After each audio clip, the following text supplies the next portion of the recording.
ഇന്നലെയും കൂടി ഒരാൾ എന്നോട് പറഞ്ഞു, വേദനകൾ സഹിച്ചുള്ള ഈ ജീവിതം എനിക്ക് മടുത്തു.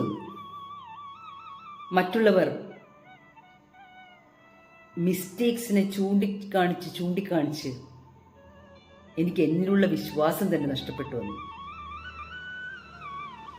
മുന്നോട്ട് പോകാൻ, ജീവിച്ചിരിക്കാൻ ശ്രമിക്കും തോറും തളർന്നു തുടങ്ങിയെന്ന്. ഇങ്ങനെ ചിന്തിക്കുന്ന എൻ്റെ പ്രിയപ്പെട്ടവർക്ക് ഞാൻ കേട്ട ഒരു വാക്യം വളരെ ഉചിതമായിരിക്കും. കൂടുതൽ വേദനകൾ അനുഭവപ്പെടുന്തോറും നമുക്ക് ഉറപ്പിക്കാം,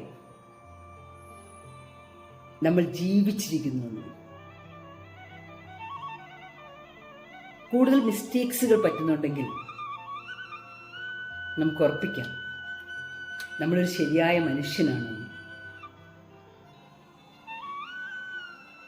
ഇത്രയും സങ്കടങ്ങൾക്കിടയിലും മുന്നോട്ട് നീങ്ങാൻ നാം ശ്രമിക്കുന്നുണ്ടെങ്കിൽ ഒരു സംശയമില്ല, പ്രതീക്ഷകളുള്ള ഒരു ജീവിതം നമ്മുടെ മുന്നിലുണ്ട്. ഇത് മനസ്സിൽ സൂക്ഷിച്ചു.